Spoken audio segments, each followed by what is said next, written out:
With Vanilla WoW being just around the corner, I thought it would be a good idea to check out all of the different classes, their strengths, weaknesses, and maybe this video is going to help you decide and make up your mind on what class you would actually like to play.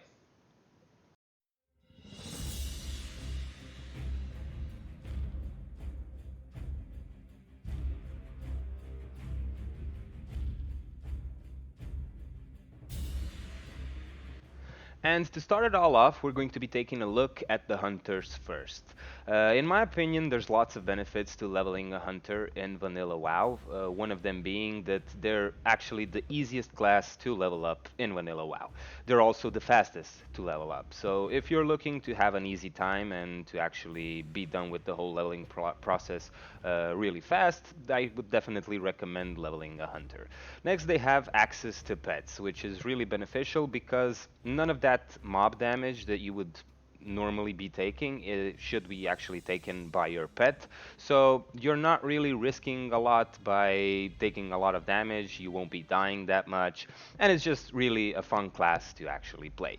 Next, their damage is really high, and they're not really that gear dependent because a lot of their damage is coming from the actual pet itself. They're amazing in PvP when it comes to world PvP. I think that they're one of the best classes that there actually is out there.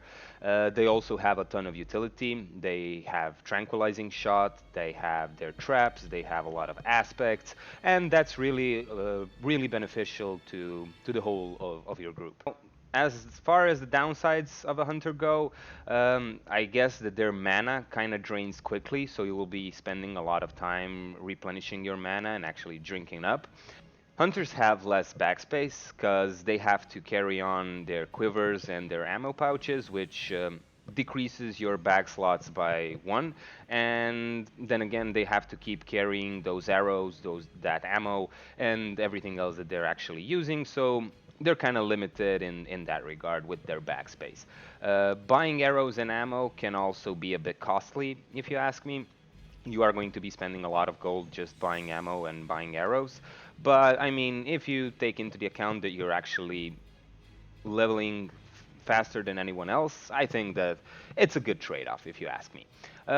Also, another thing to consider when rolling a hunter is that there's probably going to be a lot of hunters going around in Vanilla WoW, so you're probably going to have a lot of competition when it comes to your raiding spot, when it comes to your dungeon spot, or whatever. So it's definitely something to keep an eye out for.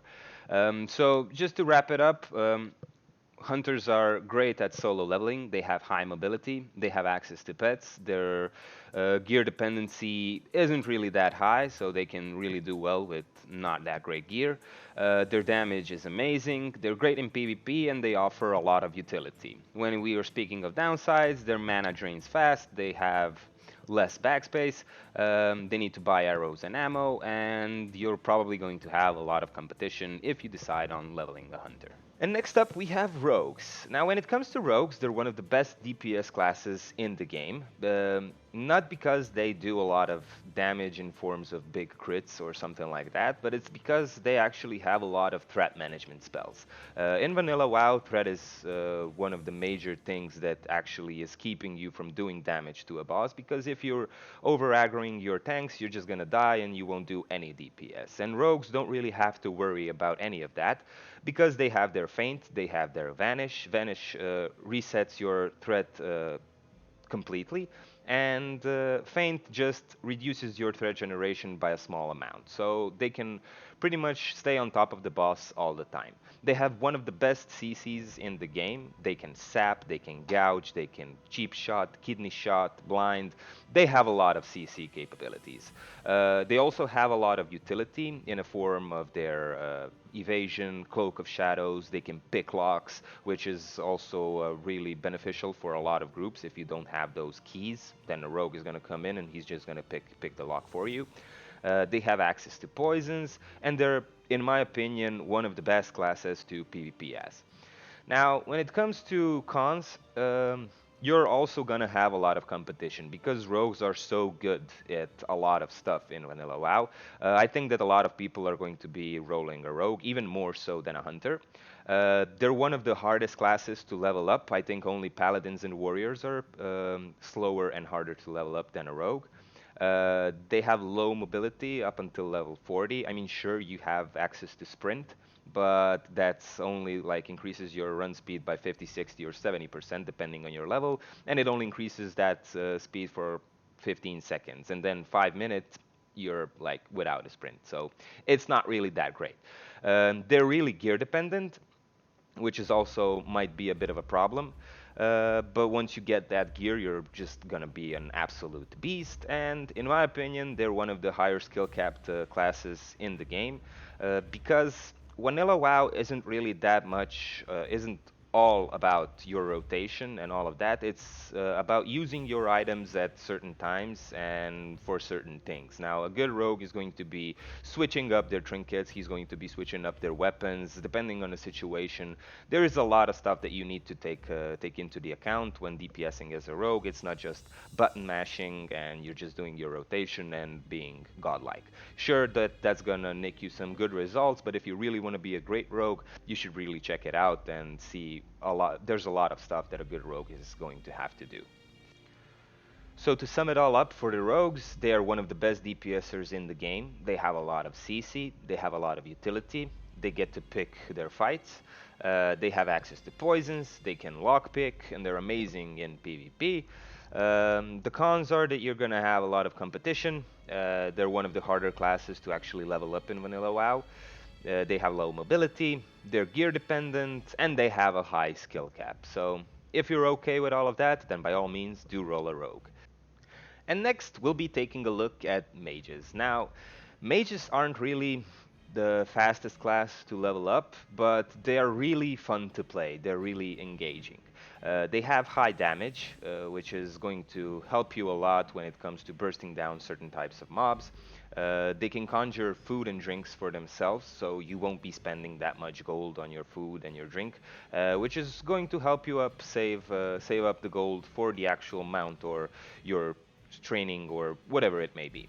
They have access to portals and they get access to portals pretty early on, so that's going to make the whole traveling process a lot easier, because if you need to go to the major city, if you want to sell something, if you want to train some new skills, you're just going to have to open up a portal and then just teleport there instantly while everybody else has to actually fly. So it's a big plus that they have access to portals. They have one of the best CCs in the game. Their polymorph can their polymorph affects both humanoids and beasts, and because of that, they're really desirable in groups. Because in Vanilla WoW, a lot of dungeons actually have humanoids and beasts inside of their dungeons, and if you have a mage with you with yourself in a group, he's just gonna polymorph something, and it's gonna make the whole dungeon run a lot smoother. Because you actually have to watch out on what you're gonna pull in Vanilla WoW and how much you're gonna pull it, because mobs do hurt, and you are gonna wipe. You're gonna wipe a lot in the dungeons if you don't CC. So definitely a plus when it comes to mages and when it comes to their CC. They also have a lot of utility. They can conjure food and drink for a lot of their group members, for all of their group members actually, so that's definitely a plus. They have access to a lot of buffs, amplify magic, arcane intellect. There's a lot of stuff that a mage brings to the table and why they are desirable in their groups.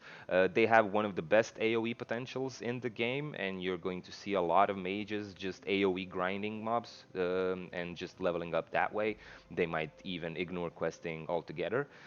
But, and yeah, that's about it when it comes to the good sides of a mage. Now, when it comes to cons, they have a bit of a slower start, because at level 20, I believe, they start unlocking a bit of their arsenal and they really start to be and feel more powerful. But up until level 20, they're kind of squishy, and their damage is okay, but it's not the greatest. So up until level 20, you might have a bit of a harder time, but once you've hit level 20 and once you get that blizzard and once you get all of those cool spells, you're gonna start leveling a lot faster. Another bad thing about mages that might be is that you have a lot of downtime while regenerating your health and mana, since mobs really do hit you a lot. Since you're a cloth wearer, you don't really have that much armor, and your mana spends like crazy. Like, a lot of spells cost a lot of mana, so yeah, you're gonna definitely have a lot of time while regenerating your health and mana back. Another issue might be threat and mana management, as we've mentioned before. Mana management might be an issue at the later stages in the game because you're just gonna, in the first 1 minute of the fight, you're probably gonna spend all of your mana, and then for the rest of the fight, you're just going to be wanding the boss until he dies. So, I mean, it is a bit lackluster, but that's just the way the mage plays. And as for the threat management goes, it's also might be a bit of an issue because mages have actually one of the biggest crits in the game. They hit definitely the hardest. So if you crit a lot, you might actually be pulling aggro from your tank, and that might be that might be a bit of an issue. So definitely keep an eye out when DPSing as a mage on that threat meter, so that you don't pull the aggro off of your tank. Another con, I'd say it is that they have a bit of a higher skill cap. They can really do a lot, and they're actually quite powerful. But if played correctly, you're gonna have a lot of micromanagement when it comes to the mage gameplay because it's really gonna you really should consider whether you're going to be using your rank 1 Frostbolt or rank 5 Frostbolt. There's a lot of stuff that you should take into the account when it comes to playing a mage. But if all of that sounds good, then by all means, play a mage. So just to sum it all up, they have high damage, they can conjure food and drinks, they have access to portals, best CC in the game, they're desirable in the groups, they have a lot of utility, they have decent mobility, and they're excellent in PvP. When it comes to cons, they are a bit of a slow starting class. They're really squishy. They have a lot of downtime while regenerating. Their threat and mana management might be something that you need to keep an eye out. And they are fairly high skill capped class. Next, we have the Alliance-only class, which is Paladins. Now, when it comes to Paladins, I believe that they're one of the... Well, it's a good class in Vanilla WoW, in my opinion, but it's one of the least popular classes because they're so hard to level up. Now, when it comes to pros, uh, they can tank, they can heal, and they can DPS. So while you level up, you're definitely going to have an easy time joining dungeons because you can tank, you can heal, and a lot of people are going to need both tanks and healers. They offer a lot of utility. They have the most buffs in the game. They can buff pretty much anything. They offer a lot of shields, divine intervention, divine shield for themselves, blessing of protection. There's a lot of stuff that the paladin can do in order to save you from dying, or yeah. They get a free mount at level 40, which is amazing. It's going to save you quite a bit of gold. They are the best AoE tanks, in my opinion, in the game because of their consecration. They can keep damaging all of the mobs that are gathered around them, and they don't really have to care that much about the threat itself. And as we've already mentioned, they're alliance only, so in my opinion, that's quite cool. Now, when it comes to cons, they're one of the slowest leveling classes in the game. I think that they actually are the slowest. They have low mobility. They're not really that great in world PvP while soloing. They're gear dependent, and they only have a few CC options. But if you're going to consider leveling up a paladin, I would definitely suggest and recommend that you do so with a friend, because if you're leveling paladin alongside with someone that can actually do damage for you, like a warrior or something like that, you're definitely going to be beasts. They are really weak when they're leveling solo, but if you pair them up and if you put them in a group, they actually become a beast and they're practically unkillable. They have strong heals, they have strong utility. There's a lot of stuff that a paladin can do to save your ass, and yeah, while solo leveling they're really slow, but if you pair it up in a group, they're just pretty much amazing and beasts overall. They're considered to have one of the best single target heals in the game. So yeah, definitely check them out. There's not going to be a lot of paladins definitely playing in Vanilla WoW, in my opinion, since they're one of the least popular options to pick. So if you want to have a smooth leveling experience, if you're going to be able to level with someone, then definitely go and choose a paladin. You're definitely going to be desirable in the groups because there's not going to be a lot of paladins, in my opinion, in Vanilla WoW, since uh, they're hard to level up. That's pretty much the only reason why I think that there won't be a lot of paladins in Vanilla WoW. But yeah, to sum it all up, They can tank, heal, and somewhat DPS. They have a lot of utility. They get a free mount at level 40. They're best AoE tanks in the game, in my opinion. They have the strongest single target heals in the game. And another thing is that they are alliance only. So yeah, there you go, 40 alliance. Cons are that they are slowest leveling class in the game. Their mobility isn't really that great, but all of that changes since you get a free mount at level 40. They're gear dependent, which is also might be a bit of an issue, but they're not that gear dependent if they are paired with someone in a group, as I already mentioned, and they only have a few CC options, which definitely might be an issue if you decide to solo level a Paladin. Okay, and next up we have the Horde-only class, which is Shamans. Now, when it comes to Shamans, they are a high mobile class, so which means that at level 20 they learn their Spirit Wolf, which increases their movement speed by a 40%, and that's gonna mean a lot since we've already discussed it. A lot of the time spent leveling is actually traveling from point A to point B, so Spirit Wolf is definitely going to be of big of a help. They have a lot of utility. They can support their group members in multitude of ways. Their totems can buff pretty much anything that you can think of, be it spell power, attack damage, whatever. They can slow down their enemies. They can do whatever with their totems. They have one of the best interrupts in the game, one of the lowest cooldowns on the interrupt, that is, which makes them really reliable when it comes to interrupting. Their gameplay is really rewarding if done correctly. They have the ability to self-heal, which is amazing. You won't be spending that much money on food, and they have really high burst damage. Now, when it comes to cons, their skill cap is really high, I'd say. You're really going to see a difference between a good shaman and between a bad shaman or an average shaman. They don't really have any hard CC like stuns. They can only slow you. They're really gear dependent, and they have a lot of micromanagement, which that means is, for an example, a good shaman is going to drop his Wind Fury totem, and immediately after that, once the buff applies to everybody in their group, they're going to have to throw down their Grace of Air totem in order to increase the agility or in order to increase strength. Doesn't really matter. But they're going to keep juggling between those two totems, and they're going to be using the both benefits of both totems. And then once the Wind Fury totem, for example, is going to be running out, they can just drop another Wind Fury totem down in order to get the buff onto themselves, and then after that they can again drop the Grace of Air or whatever totem it might be. They're mid-tier when it comes to leveling speed.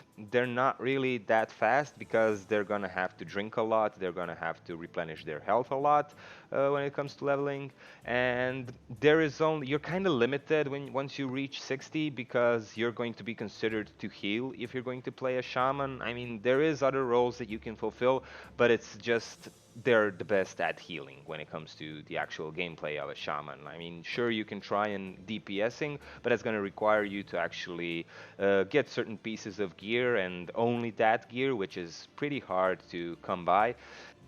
And if you decide to level up a shaman, I definitely think that you're going to have a blast. And yeah, to sum it all up, they are high mobile class, they have a lot of utility, they can heal DPS and tank at lower levels, they have the best interrupt in the game, they have rewarding gameplay, they have the ability to self-heal, and they have high burst damage, and they're horde only. When it comes to cons, their skill cap is high. They don't really have any hard CCs like stuns, they can only slow. They're gear dependent. They have a lot of micromanagement, as we've mentioned before. They're mid-tier at leveling speed, and there are only a few options at once you hit that max level and once you start progressing into the end game. Which brings us to one of my favorite classes from Vanilla WoW, which is actually a Warlock. Now, when it comes to Warlocks, they don't really have that much downsides. They really have a lot of good stuff working in their favor, which is like they're one of the fastest leveling classes in the game. They have access to pets, they can't really run out of mana, and because of all that, They're fast because they have their pets. Their pets can actually tank anything for them, and you aren't really taking any of the damage at all. You're just letting your pets take all the damage for you. They can't run out of mana because they have this spell called Life Tap, which converts their HP into the mana. So mana shouldn't really be an issue. You can always dish out that last damage that you need in order to kill something, in order not to die. They get a free mount at level 40, which is, in my opinion, amazing. You're going to save up a lot of gold that way. Um, they're not really that gear dependent, so regardless if you have good gear or bad gear, you're still going to be able to kill mobs. You're not going to have a hard time when it comes to killing stuff in the open world. They're amazing for PvP as well. They have access to Fear, which is considered to be one of the better CCs in the game. They have high damage when it comes to PvP. They have okay damage when it comes to PvE as well, but since they can't really be played to their full potential when it comes to PvE, they're not really that good. Sure, you're going to see Warlocks in raid groups because they bring a lot of utility to the table, like Healthstones, Summons. There's just a lot of that a Warlock can do. Their curses are amazing. They can increase damage dealt to the boss by 5-10%. They're really amazing when it comes to utility. But when it comes to their downsides, their mobility is kind of low. They're not really that fast up until level 40. They have less backspace than other classes since a lot of their spells use soul shards as a fuel. So they're going to have to keep draining those souls and keep those soul shards stacked in their bags, which is going to make them have less backspace overall. But since you're already getting a free mount at level 40, I don't think that the gold really should be an issue right there and right at the beginning. And as we've mentioned before, they can't really be played to their full potential because a lot of warlocks rely on their dots to do the damage for them, and since bosses have limited debuff slots on themselves, warlock is usually not allowed to actually use his full arsenal on the bosses. So they can spam Shadow Bolt and they can hit targets with their wands, but apart from that, you won't be able to dot up your targets and to do damage that way. So that's kind of a bummer, but still I think that the pros far outweigh the cons, and that you should definitely pick a Warlock if you want to have an easy time leveling and if you want to have a blast just killing pretty much anything. To sum it all up, they're one of the fastest classes to level up. They have access to pets. They cannot really run out of mana. They get a free mount at level 40. They're not really that gear dependent. They're amazing for PvP. They have high damage, and they also have a lot of utility, which is going to make you desirable at least in dungeon groups. When it comes to downsides, their mobility isn't really that great. They have less backspace compared to other classes, and they can't really be played to their full potential when it comes to PvE and when it comes to actually to raiding, that is. And yeah, that's about it when it comes to Warlocks. And next we have the best healers in Vanilla WoW, which is of course Priests. Now, when it comes to Priests, if you decide on playing a Priest, you have to keep in mind that they're an amazing healer, but that's what they're amazing at. So if you plan on rolling a Priest, you should keep in mind that at level 60 you will probably be healing. Now, they can do support DPS, but same thing as a Warlock, they can't really be played to their full potential because a lot of their damage comes from their dots. And since we've already discussed it, bosses have limited debuff slots on themselves. So in order to play the Priest to its full potential, you need to be able to use all of your dots. And since your dots are taking up 5 or 6 slots on the boss debuff pool, so you won't probably be allowed to play a Shadow Priest, or if you are going to play a Shadow Priest, you probably won't be allowed to use all of your dots. And you probably won't be able to use the Priest's maximum potential for the damage, that is. But when it comes to healing, as we've mentioned, they're one of the best healers in the game. They're considered to be the best healer in the game because there's just so much that they can do. They have shields, they have healing over time, they have direct healing, they have AoE healing. They're just an amazing class overall to heal with. They can't really run out of mana, but we've already discussed that. They're a good support DPS. They're highly desirable in groups because they can DPS and heal at the same time. They can always dot up a mob and then just keep healing their group. that's really beneficial. You're just doing a lot more damage that way. Another part is, since obviously they're healers, they can also heal themselves, so you're not really going to have that much downtime when it comes to drinking and regenerating your mana and your health. And yeah, that's about it. When it comes to downsides, they're not really that mobile up until level 40. So yeah, that kind of sucks, but still, it's okay. A lot of other classes don't really have that much of mobility as well. Killing mobs takes time, at least up until you get access to your shadow form. Once you get access to your shadow form, you also have a lot of more spells to choose from with your shadow spec. And once you've actually got that shadow form, you're going to be doing a lot more damage. But up until that point, it really is kind of slower. They have limited CC possibilities. They do have a fear, but some mobs aren't really fearable. And yeah, their CC capabilities aren't really that great. And as we've mentioned before, there's only a few options once you hit level 60 on what you can actually do. Most of the guilds that are gonna raid and that are gonna do somewhat serious content, I'd say, are probably gonna require you, if you're playing a priest, you're probably gonna be required to heal. So yeah, keep that in mind.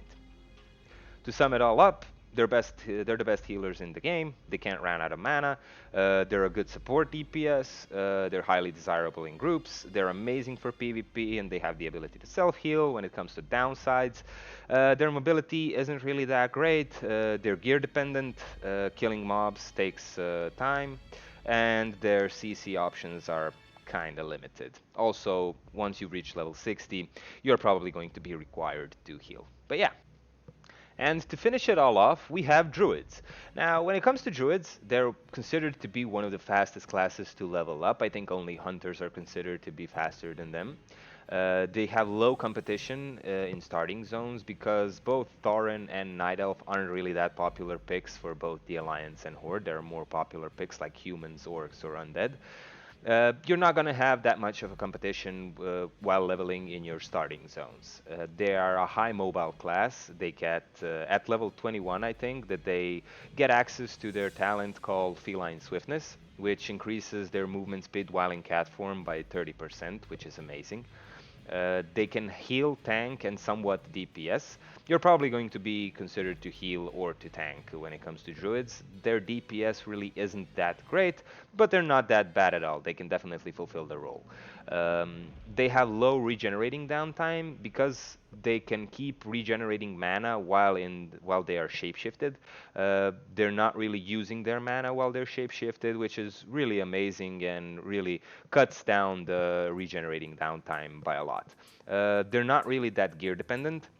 When it comes to druids, they can dish out a lot of damage in their cat form or in their bear form, regardless of what kind of gear they have. And they're also quite amazing when it comes to PvP. Now, when it comes to downsides, there really isn't that much, in my opinion. The only two being that they have a high skill cap, because you're going to be, if you want to play a druid at the high level, you're going to have to be shapeshifting from all of your different forms and do all sorts of crazy stuff. And their options are kind of limited at level 60. You're also, if you're gonna roll a druid, people are going to require you to actually heal. People are going to think that you're going to be a healer. But yeah, there's also an option that you can actually do DPS as a druid, but you're gonna have to get your hands on some certain items, and the whole gameplay of a DPS druid is really a lot harder than it seems to be. So yeah, they're definitely someone to keep an eye out. But yeah, I think that once you've reached level 60, that you're going to be required to heal. That's just the way it is with the druids. To sum it all up, they're one of the fastest classes to level up. They have low competition when it comes to starting zones. They're a high mobility class. They can fulfill all of the roles. They can heal, tank, DPS. Pretty much do anything. They have low regenerating downtime. They are not really that dependent on their gear, so regardless of what kind of gear you have, you're still going to be able to get good results. And they're amazing for PvP. Downsides being that they have a high skill cap and that your options are limited once you reach level 60. And that's about it. That brings us to the end of this video. If you liked what you saw, if it has been helpful in any kind of way, please like the video, subscribe to my channel, and there's still a lot more to come. Thanks for watching, and I'll see you next time.